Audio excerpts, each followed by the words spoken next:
Hello and welcome to my channel. This is Fantasy Talk and my name is Chase. And today I'm making a top 10 fantasy characters list. So without further ado, let's jump right in. Number 10 is Albus Dumbledore from Harry Potter. So the things I like most about Dumbledore is that he has this whole hypocritical thing going on, especially once you get past the 7th book. And you thought the whole time that he was this paragon of virtue and truth and love. And you find out that he was actually tempted by the dark side and almost became Voldemort in a way if he had just made a different choice along the way. It really enforces the theme of choice. But one thing I do want to talk about with Dumbledore though is we know that Dumbledore is super brilliant. We know that he can see 50 moves ahead. Every single year, there's some reason why he's not there at the climax scene pretty much. And so I just want to talk about how Dumbledore is a very relatable person because he's lazy as hell. Think about in Prisoners of Azkaban when he's telling Hermione oh, a couple turns will do it. Yep. You good? No. I'm gonna be over here eating lemon drops, but you got it right. Werewolf, good? You're good? Number 9 is Ven from the Mistborn trilogy. So Ven is obviously just cool. She can smash big monsters' faces in with her face. That's automatically going to make me want to read about you. Her power creep is really nice. She has a great art. What I love most about her, though, is that she starts out as this very distrusting, neglected, abused character who is pulled into a family dynamic. Just seeing her come to develop relationships with her family, basically, as the crew becomes, and also see her try to model herself after Kelsier, basically taking on his leadership qualities of always seeing the positive, always going to the next plan, and just never giving up, makes her a really compelling character to follow over the 3 books. And then Secret History just puts a nice bow on her arc and makes it almost perfect. Number 8 is Kvothe from The Name of the Wind. So Kvothe starts out, he's this precocious kid who is a little genius. He's got this great family dynamic. He goes through some shit, basically has to find his own way. And what's really compelling about him is not just the fact that he's out for revenge. What I really feel most connected to with Kvothe is when he is just going through these small struggles, on the streets of Tarbean, when he's basically living there as a homeless kid and just getting kicked because he's trying to beg and he can't find food.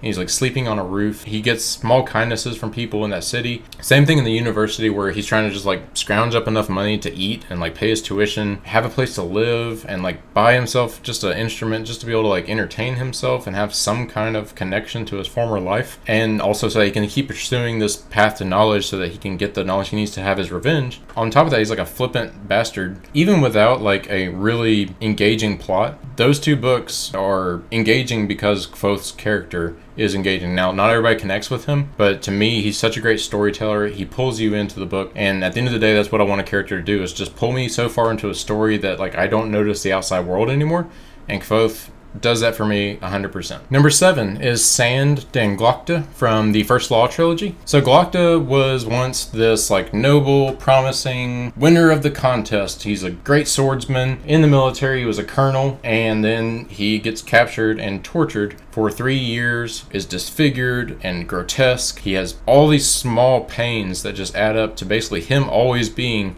still in torture every moment of his life. He can't pee right. When you are in Glokta's viewpoint, you are feeling his pain every single moment. But what I love most about Glokta, what really pulls me in and care about him and care about what he's going through, is 2 things. Number 1, he has one of the best running commentaries that's going on parallel to the actual conversation in the room or what's actually happening.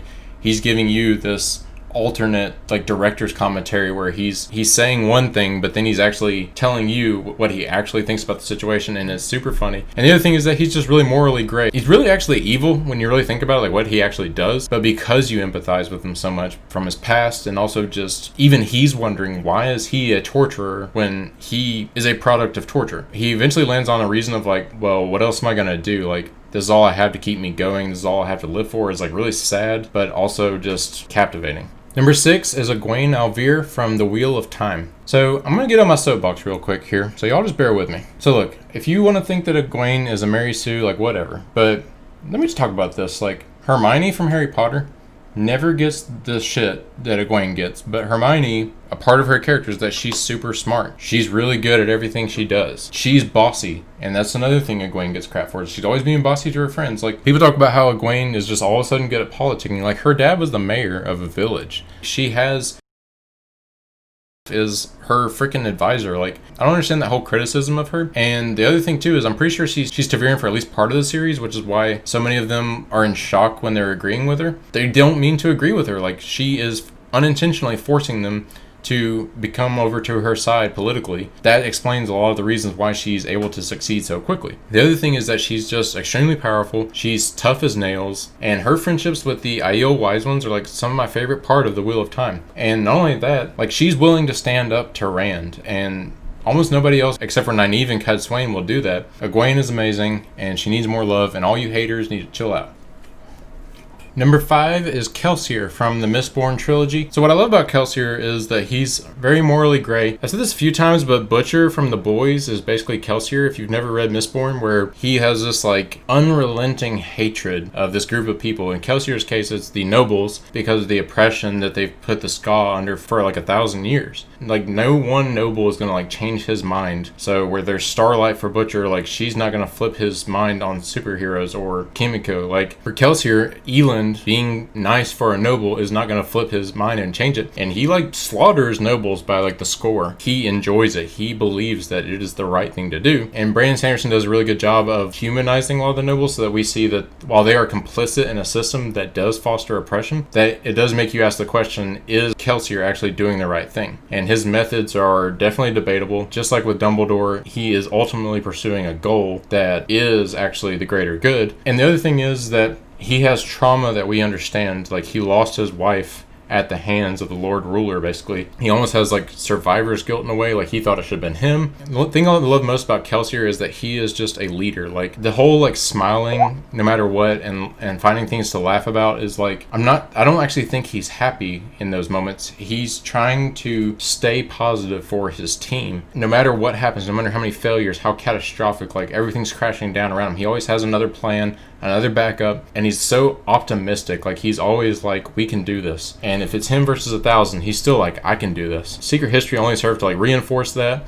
So he's amazing, and I love him, and he deserves this spot on this list. Number 4 is Jorg Ankrath from the Broken Empire trilogy. So the Broken Empire is set in a post-apocalyptic fantasy world, basically, and you're on the European continent, and it's basically broken up into these 100 different kingdoms, so hence Broken Empire. Jorg is the prince of one of these kingdoms called Ankrath, and as a child, in a carriage ride, like with his brother and his mom, they were attacked, and his mom and younger brother were killed, and he was thrown into a briar patch, and they basically missed him, didn't kill him. He watched his mother be brutalized and all these different things, and it's really traumatic. First of all, it's in first person, so you're firmly planted inside his head. He's a great storyteller too, a lot like Kvothe. They both had those, like, he's like the darker version of Kvothe, actually. Like, Kvothe had his traumatic event as a kid, also involving wagons, but Jorg is like if Kvothe went like way darker, like super dark. And as the reader, you have to like reckon with how Mark Lawrence makes you want to like him, versus you also are like physically wanting to be sick sometimes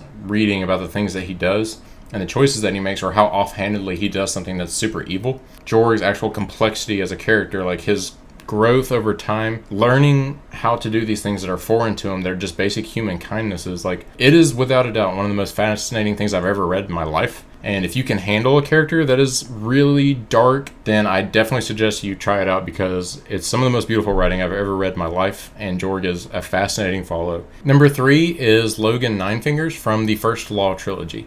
So Logan is really complex.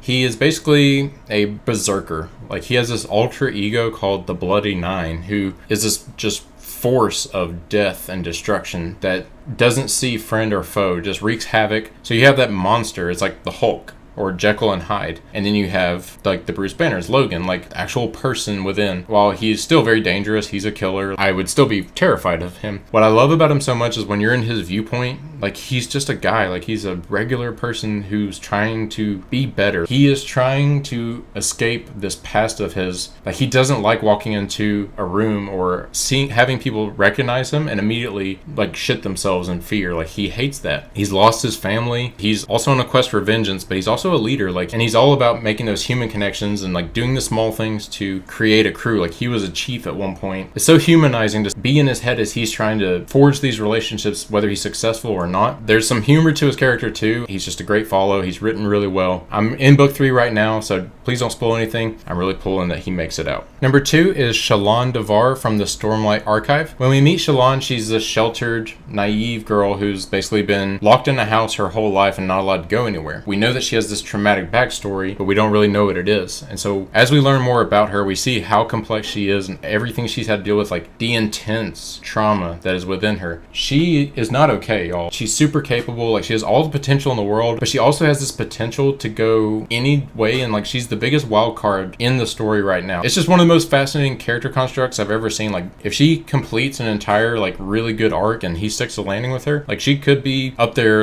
in the conversation for the best character of all time for me. That's how much I love Shallan. So who is number 1? I will give you a quick hint. Delusions! I really enjoyed Robert Pattinson in The Devil All the Time. If you haven't seen it, it's a movie on Netflix. And I'm from the South, and I just want y'all to know that we don't all talk like that, just most of us. Alright, so this one was not particularly hard for me. It is Rand al'Thor from The Wheel of Time. We're talking about a character who, over 14 books, has a mega arc with a roller coaster ride of madness, the voices in his head, the sickness, the pain, the wounds that he develops over the series, his distrusting nature, his stubbornness, his bad decisions that he makes, the good things that he does or tries to do, the way he seesaws from extreme to extreme and trying to figure out like who he needs to be the savior of the world, the way he ends his arc. He just goes through like every character beat that there possibly is almost for a character to go through. I just loved reading every aspect of his story and just following him through his progression. And that's my list, y'all. If you haven't subscribed to this channel, I do all kinds of different content and post about 4 to 5 times a week right now. So if you want to get notified whenever I post a new video, just subscribe and hit the bell. If you enjoyed this video, like it and leave a comment, and let's continue the discussion down below. Thank y'all, and we'll see you next time. Peace.